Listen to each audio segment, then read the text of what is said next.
With in a 1 year हम कोई bank exam कैसे क्लियर करें, वो भी पीओ लेवल का। इस वीडियो के थ्रू आपको पूरी एक स्ट्रेटेजी। कि मुझे और भी कोई स्ट्रॉन्ग स्ट्रैटेजी की जरूरत है और अपने टाइम को बेटर मैनेज करने की जरूरत है। ऐसे तो नहीं हो पाएगा। मैनेज नहीं कर पा रही थी कि मैं क्वांट और रीजनिंग को किस टाइम पढूं कि मेरा दिमाग भी एक्टिव रहे एंड मैं जीए भी कर पाऊं। सब कुछ साथ में मैनेज नहीं हो पा रहा था। तो मैंने मैम डिवाइड करना शुरू किया चीजों को। बहुत इंपॉर्टेंट चीज है गाइस कि आप कभी भी किसी भी टीचर से पढ़ रहे हो तो इम्पोर्टेंट है कि आप खुद को एक ट्राई जरूर दो। अगर आपके बेसिक्स कंप्लीट है तो उससे आपकी सेल्फ अप्रोच डेवलप होगी, जो कि आपको एग्जाम में वर्क करती है with in a time solve करने के लिए। रियलाइज हुई कि मैं कहाँ पे मिस्टेक्स कर रही हूँ। और फिर जैसे कोई अगर मेरी ठीक है, चीजें बहुत डिफरेंट होती है क्योंकि आपको यस यहाँ मैम। स्पीड एक्यूरेसी पे वर्क करना होता है। नाउ जैसे जूही ने बताया कि वो कैसे कैसे अपनी स्टडी को कर रहे थे, उन्होंने मिस्टेक जो सबसे पहले अपनी सुधारी, उन्होंने बोला बेसिक टू एडवांस, जो आप लोगों को ध्यान में रखना है। ठीक है, ये एक लक्षण कह लें या फिर एक क्वालिटी कह लें उन स्टूडेंट की जो विद इन अ 1 ईयर। का सिलेबस तो कंप्लीट हुआ नहीं है, पहले आप वो कर लो, उसके बाद देना मार्क्स।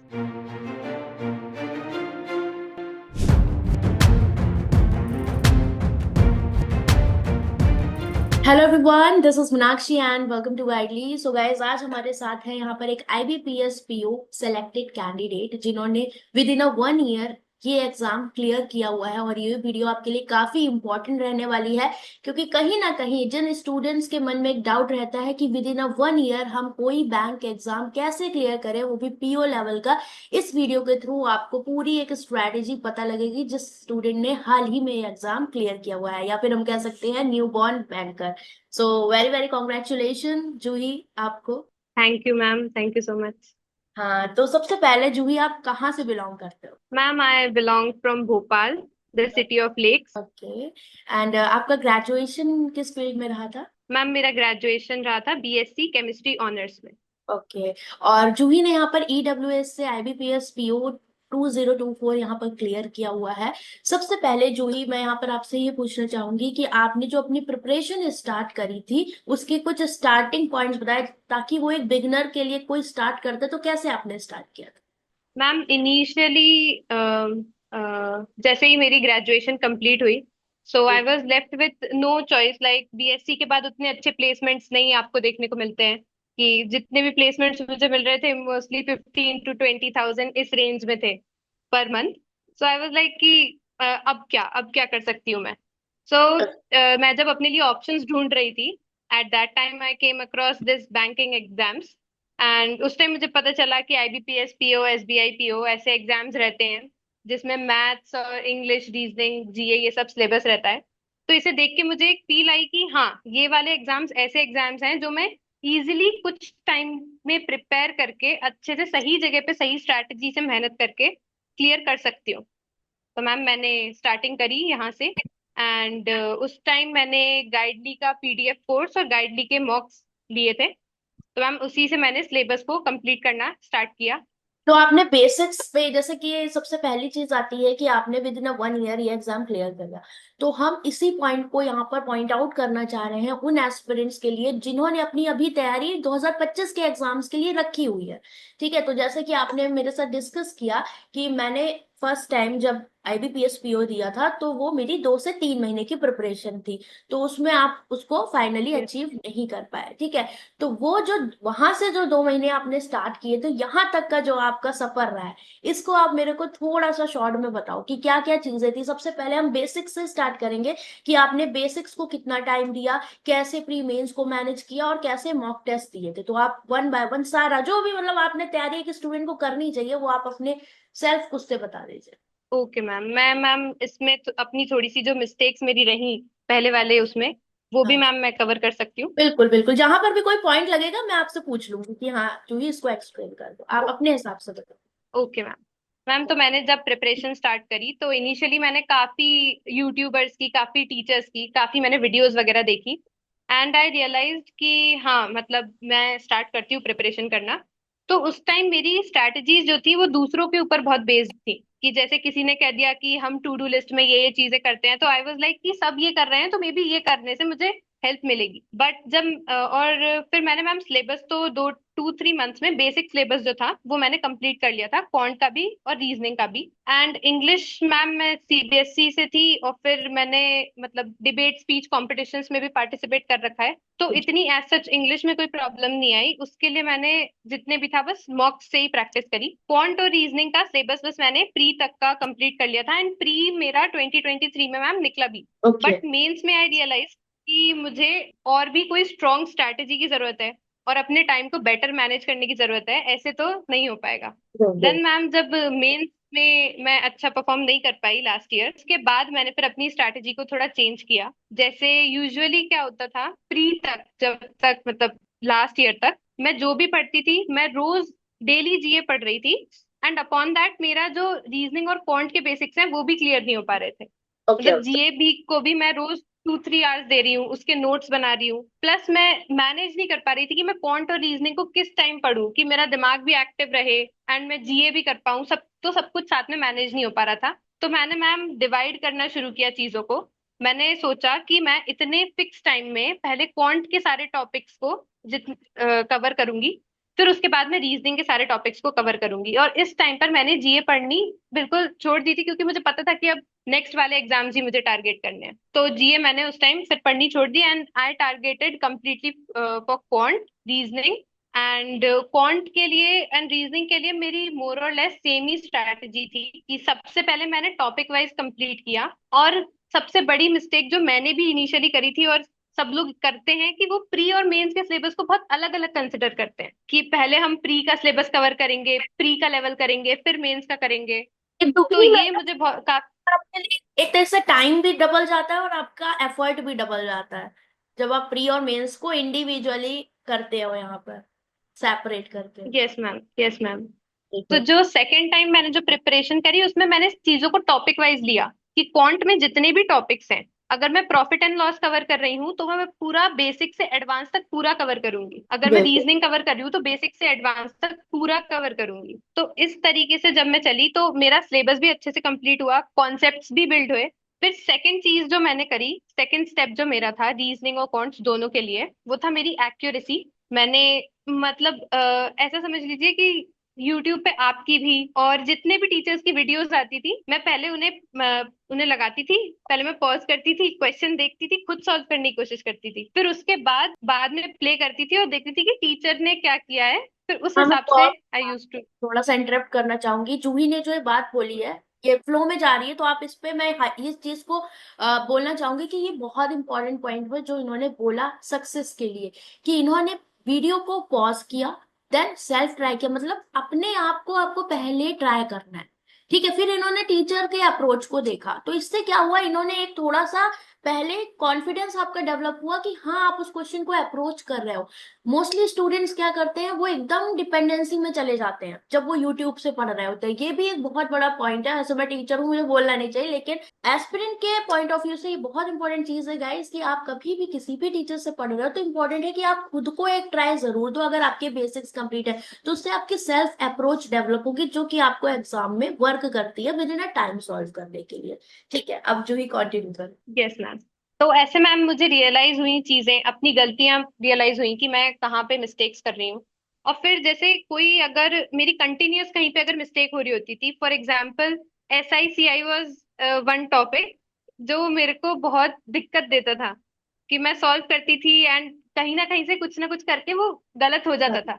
तो उसमें मैंने जो भी चीजें कॉमनली गलत हो रही थी उनको नोट करना स्टार्ट किया। एंड अलग से मैंने एक नोटबुक बनाई जिसमें जितनी भी डिफरेंट चीजें मैं रोज सीख रही थी उन्हें मैं नोट करती जाती थी, चाहे वो अलजेब्रा है, चाहे वो नंबर सिस्टम या रीजनिंग कुछ भी है। बिल्कुल।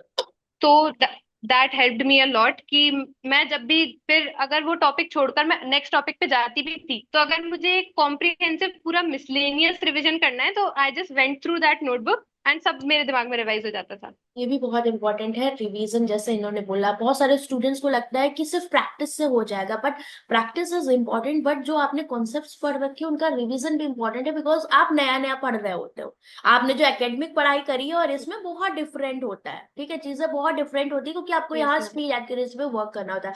नाउ जैसे जूही ने बताया कि वो कैसे कैसे अपनी स्टडी को कर रहे थे, उन्होंने मिस्टेक जो सबसे पहले अपनी सुधारी, उन्होंने बोला बेसिक टू एडवांस, जो आप लोगों को ध्यान में रखना है, ठीक है। ये एक लक्षण कह लें या फिर एक क्वालिटी कह लें उन स्टूडेंट की, जो विद इन अ 1 ईयर आप कम टाइम में क्लियर करना चाहते हो।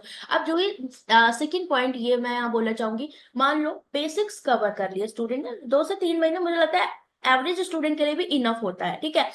अब बेसिक्स आपने कवर कर लिए, अब आपके पास पड़ा हुआ आता है कि आप मॉक्स देते हो, ठीक है। मॉक्स आपने कितने दिए, कैसे दिए, वो। दूसरा स्पीड एक्यूरेसी, जिसमें सबसे ज्यादा दिक्कत देते हैं डीआई, अर्थमेटिक, पजल सेक्शन, ठीक है। तो अब मुझे वन बाय वन करके इनके बारे में आप बताओ। मैम सबसे पहले तो यूजुअल मिस्टेक्स जो लोग कर रहे हैं वो ये है कि सिलेबस कंप्लीट होने से पहले ही मॉक्स देने लग जाना। मैम ये एक तो बहुत डिमोटिवेट करता है, ये रोक देना चाहिए लोगों को, क्योंकि मैंने बहुत सारे एस्पिरेंट्स को, मेरे जो दोस्त हैं उन्हें भी देखा है कि वो मॉक देते हैं and they discuss with me कि इस बार में हमारे इतने आए। देन आई से कि भाई आपका सिलेबस तो कंप्लीट हुआ नहीं है, पहले आप वो कर लो उसके बाद देना मॉक्स। बिल्कुल। तो सबसे पहले तो ये, और फिर मैम जैसे मेरा सिलेबस जब कंप्लीट हुआ, एक्यूरेसी पे वर्क करने के बाद I started giving मॉक्स। And okay. मॉक्स देते टाइम फिर मुझे रियलाइज हुआ कि नहीं, स्पीड पर भी हमें काम करना पड़ेगा, एक्यूरेसी से तब नहीं हो रहा है। तो मॉक्स के थ्रू मुझे स्पीड भी मिली। और फिर प्रेशर में जैसे हमें कौन से क्वेश्चंस चूज करने हैं, सबसे ज्यादा जो ये सीखने को मिला है वो मॉक्स से ही सीखने को मिला है। एंड ये मेरा जो जनवरी तक मेरा पूरा बेसिक सब कंप्लीट हो गया था आईबीपीएस पीओ के बाद।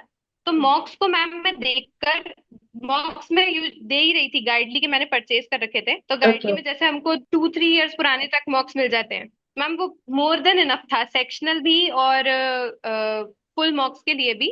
तो मैं वो मॉक देती थी, उसके बाद मैं एनालाइज करती थी अपनी मिस्टेक्स को। और एनालिसिस भी ऐसे नहीं कि सही देख लिया गलत देख लिया एंड देन जस्ट छोड़ दिया। मॉक्स को भी एनालाइज मैंने ऐसे किया है कि जितने भी क्वेश्चंस बचे रहते थे उन सबको मैं सॉल्व करती थी। फिर उसके बाद मैं उनकी भी सेपरेटली टाइमिंग नोट करती थी। और लिटरली मैम टॉपिक्स लिख कर करती थी कि टाइम एंड वर्क की डीआई थी, तो इसमें मुझे इतना टाइम लगा, इसकी ये था तो इसमें मुझे इतना टाइम लगा। I still have those that copy in which I have written all this. Can तो यू शेयर उसके विद बाद फिर मुझे मी? रियलाइज होता। मेरे साथ share yes ma'am, but I have to कर। गो। यस मैम, आई अभी विल नहीं, सेंड मतलब यू मुझे द व्हाट्सएप पिक्चर्स। पे शेयर करना, तो मैं मतलब कहते हैं ना, अब अपना हो चुका है तो ज्यादा से ज्यादा हेल्प हो सके। जो स्टूडेंट्स जैसे आते हैं ना, तो वो थोड़ा सा टेलीग्राम पे शेयर कर दो, तो उन लोगों को एक मोटिवेशन भी मिलती है। क्योंकि ये चीज ना, जैसे हम बोलते हैं, तो जब कोई प्रैक्टिकल देखता है ना, किसी स्टूडेंट ने किया है और उसको मतलब सक्सेस भी मिली है, तो वो उनके लिए थोड़ा सा मोटिवेटिंग हो जाता है कि हाँ, हमें चीजें समझ में आ रही है। तो ये बहुत इंपॉर्टेंट बात इन्होंने बोली कि एनालिसिस में this is very important thing, कि जो आपने किया है आप उसका भी टाइम नोट करो, क्योंकि वहीं से तो टाइम बचा के आप अपने नंबर ऑफ अटेम्प्ट्स बढ़ाओगे, ठीक है। तो ये बहुत अच्छा पॉइंट था। और जो ही आपने कितने मॉक्स दिए होंगे, मतलब जैसे प्री और मेंस, आपके एग्जाम तो इधर जुलाई से स्टार्ट होते हैं, अगस्त से, ठीक है। तो जैसे कि आप बोल रहे हो कि आपने तैयारी शुरू कर दी थी, जैसे ही आपका लास्ट ईयर वाला नहीं हुआ था, तो जो आपने तैयारी स्टार्ट करी, तो उसमें आपने बेसिक्स क्लियर करने के बाद आपने कितने मार्क्स दिए, और कैसे प्री और मेंस को टाइम मैनेज किया था? कब कब आपने प्री पढ़ा, कब कब मेंस पढ़ा? मैम मैंने जब तक आईबीपीएस पीओ का नोटिफिकेशन नहीं आया था, तब तक तो मैंने फुल्ली फोकस किया था अपना मेंस के ऊपर, specially okay. Quant and reasoning में मैंने फुल्ली मेंस के ऊपर फोकस किया था। क्योंकि मुझे पता था कि अगर मैं मेंस पर फोकस करूंगी तो मेरे कॉन्सेप्ट्स इतने बिल्ड हो ही जाएंगे कि मेरी प्री में अपने आप थोड़ी प्रैक्टिस के बाद स्पीड और एक्यूरेसी दोनों मेंटेन्ड रहेंगी। तो मैम मैं एक डे डिसाइड कर लेती थी, जैसे इस संडे को मुझे मॉक देना है, तो उस डे पे मैं एक दो रीजनिंग के और दो क्वांट के मॉक्स देती थी, और बस उन्हें एनालाइज करती थी, बस इतना ही मेरा टू डू लिस्ट रहती थी।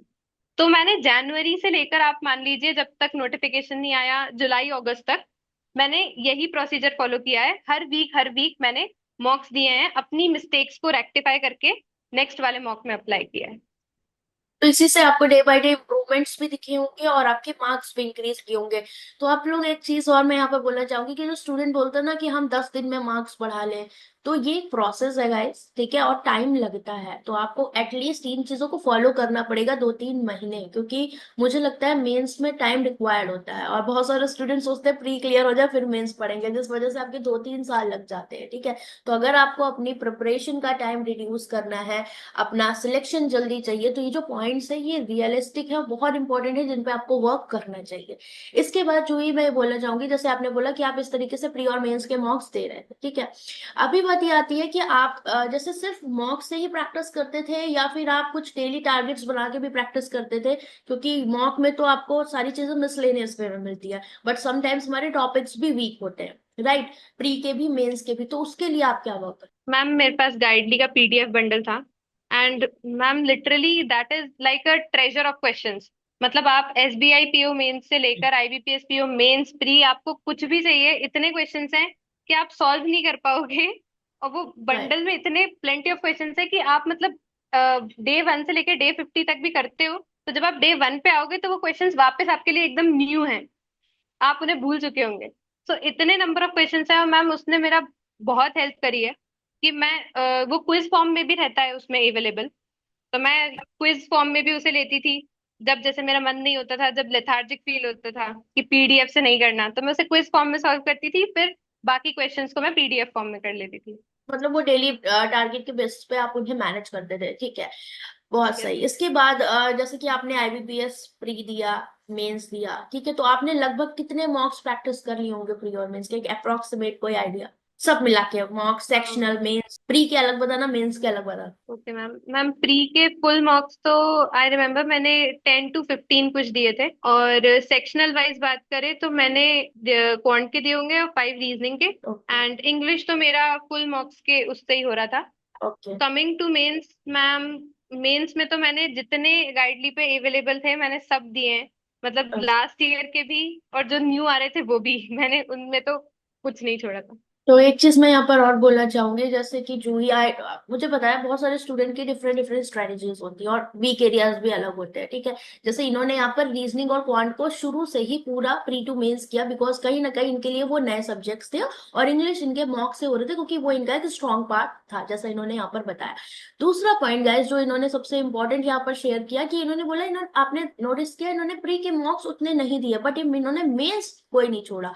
तो सबसे इम्पोर्टेंट पार्ट यही है कि आप मेंस प्रिपेयर करते हो, आपने इनसे भी सुनी ये बात, जो कि हम हमेशा बोलते हैं, कि आपके कॉन्सेप्ट क्लैरिटी हो जाएगी, प्री में सिर्फ आपको स्पीड एक्यूरेसी पे वर्क करना रहेगा, आपका काम कम हो जाएगा प्री के लिए, और मेंस के लिए आप रेडी हो जाओगे। बट अगर आप सिर्फ प्री पढ़ रहे हो, तो ना ही आपका प्री पूरी तरीके से कॉन्फिडेंस होकर निकलता है, और मेंस के लिए आपको अलग से मेहनत करनी पड़ती है। तो टाइम रिड्यूस करना है तो मेंस को बहुत ज्यादा फोकस करो, प्रीलिम्स को आप लास्ट टाइम ज्यादा फोकस करें, ठीक है। जैसे इन्होंने बोला, तो मोस्टली आपने जो प्रैक्टिस करी वो डेली टारगेट्स बना के करी मेंस को लेकर, फिर लास्ट टाइम पे आपने मॉक्स को फोकस किया, तो ये भी बहुत अच्छा है। जैसे इनका स्ट्रेटेजी तो था पूरा बहुत अच्छा था, और कहीं ना कहीं एक जो एस्पिरेंट के लिए हम सोचते भी हैं कि विद इन अ 1 ईयर अगर क्लियर करना है, तो ये पॉइंट्स बहुत इंपॉर्टेंट है।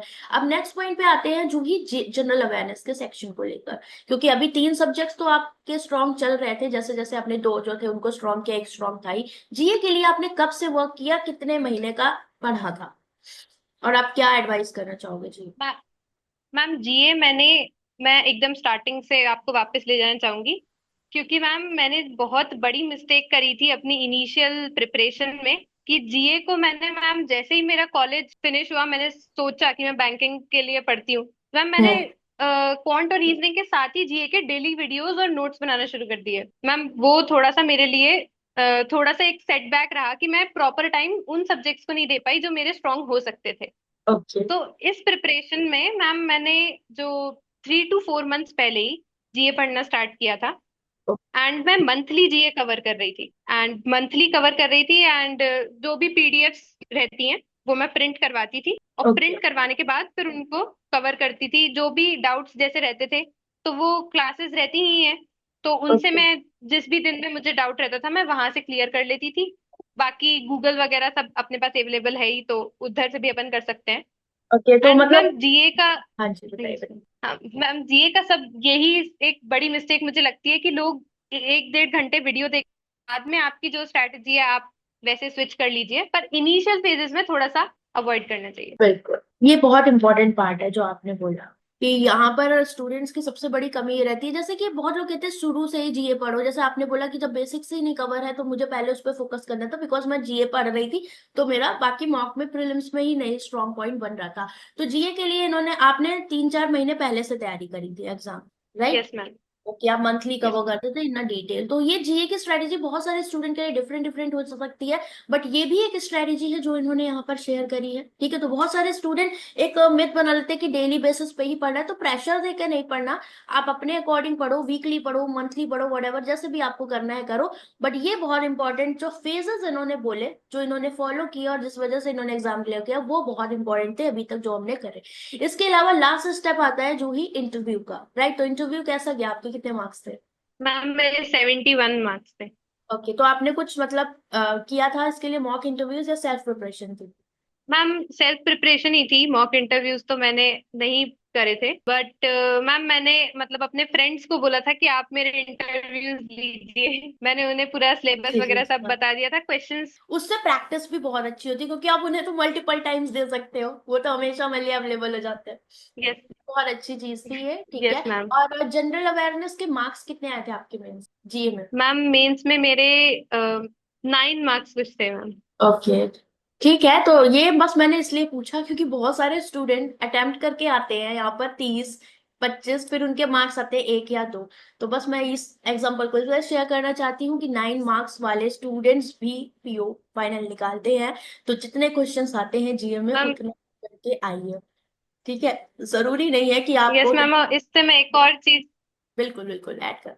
हाँ मैं एक और चीज ऐड करूंगी कि मैम लोग क्या करते हैं, मतलब मेंस में काफी, मैं जब प्रिपरेशन मतलब मैं जब मेंस का एग्जाम देके आई थी तो मैं काफी डिमोटिवेट हो गई थी लोगों के अटेम्प्ट सुन के, मतलब सारे ग्रुप्स, टेलीग्राम ग्रुप्स पे और सब जगह लोग बहुत सारे अटेम्प्ट्स कह रहे थे, एंड आई वाज लाइक कि मैंने तो कुछ किया ही नहीं है। फिर जब मेन स्कोर कार्ड आए तब मुझे रियलाइज हुआ कि नहीं, यहाँ पे एक्यूरेसी का बहुत बड़ा रोल था। बहुत और बहुत जीए रोल में है। भी जैसे मैंने बस, यस मैम, मैंने बस 12 क्वेश्चन ही कुछ अटेम्प्ट किए थे, और मेरा एग्जाम भी सेकंड शिफ्ट में था, तो उसमें सब लोग बहुत ज्यादा वैसे ही कंप्लेन कर रहे थे कि यस मैम कि नॉर्मलाइजेशन हुआ है वगैरह, तो मैं बहुत नर्वस थी कि कहीं मेरे मार्क्स बहुत ज्यादा कम नहीं हो गए हो, तो मैम ऐसा कुछ हुआ नहीं, तो मुझे लगता है कि एक्यूरेसी का बहुत बड़ा रोल था इसमें। सच में वो रहता ही है, ये बहुत बड़ा लेसन है स्टूडेंट्स के लिए, बिकॉज यूट्यूब पे स्टूडेंट्स बहुत ज्यादा रिलाय करते हो, वीडियोस देखते हो, क्योंकि उनका मन नहीं मानता नंबर ऑफ अटेम्प्ट्स की और कट ऑफ्स की। तो आई थिंक बहुत बड़ी बात है कि एक्यूरेसी मैटर करती है, और सबसे इंपॉर्टेंट चीज है जितना आता है उतना करके आओ। ठीक है, आप नंबर ऑफ अटेम्प्ट्स बढ़ाने के चक्कर में मेंस में गलत कराते हो, जिस वजह से आपके सिलेक्शन के चांसेस और आपका ग्राफ और स्लो होता जाता है और आपको दिक्कत होती है। तो इन पॉइंट्स पे हमें फोकस करना है। तो जूही ने यहाँ पर जितने भी पॉइंट्स डिस्कस करे, आई थिंक वो बहुत इंपॉर्टेंट थे। ठीक है, और अगर आप with in 1 year exam clear कर रहे हो तो ये 3-4 पॉइंट जो थे वो बहुत इंपॉर्टेंट थे। इन्होंने जो स्टार्टिंग में बोला कि मैंने अपना basic to advance topic wise पहले कवर किया, ठीक है, 2 से 3 महीने में इन्होंने उन चीजों को कवर किया, और इन्होंने अपने मेंस को टारगेट करते हुए पढ़ाई करी थी। और आपने देखा इन्होंने प्रीलिम्स को इतने ज्यादा टेस्ट नहीं दिए, बट मेंस को बहुत ज्यादा फोकस किया था, जिस वजह से प्रीलिम्स में इनको दिक्कत नहीं हुई और मेंस भी इनका स्मूथली क्लियर हुआ। और ऐसा नहीं है कि जो स्टूडेंट क्लियर करके यहाँ बैठे हैं उनके भी दिमाग में एक बार को जब पेपर दे रहे होता है तो लगता है कि होगा कि नहीं होगा। तो बट अपनी तैयारी को आपको स्ट्रांग रखना है प्री टू मेंस, बिकॉज अगर आप एग्जाम के बाद, प्री के एग्जाम के बाद मेंस को टारगेट कर रहे हो, बहुत दिक्कत होती है, और 1 महीने में मुझे नहीं लगता कि मेंस कवर हो पाता है, किसी का भी नहीं कवर होता। ठीक है, तो thank you so much Juhi connect होने के लिए हमारे साथ, बहुत अच्छे अच्छे आपने चीजें डिस्कस करी जो आई होप इन स्टूडेंट्स को समझ में आएगा जो अभी तैयारी कर रहे हैं, और थोड़ा मोटिवेटिंग भी उनके लिए रहेगा। और सेकंड पॉइंट, मेरे साथ अपने नोट जरूर शेयर करिएगा जो आपने टाइमिंग वाला बनाया था, ताकि हम इन लोगों को एक बार यस दिखाएंगे कि मैम। हाँ ऐसे भी आप कर सकते हो। ठीक है, बाकी अगर यस आप मैम, चाहो चलो। वीडियो बना सकते हो, ठीक है, इस पे अगर आप बना सकते हो तो खुद से भी बना के दे सकते हो अगर आपका मन है। नहीं तो अगर आपको थोड़ा लगता है नहीं तो आप मेरे साथ शेयर कर सकते हो, तो मैं दिखा ओके देती हूँ। मैम। ठीक है, तो thank you so much Juhi connect होने के लिए, बहुत अच्छा लगा आपसे बात करके, और all the best. Thank you so much. Thank you ma'am.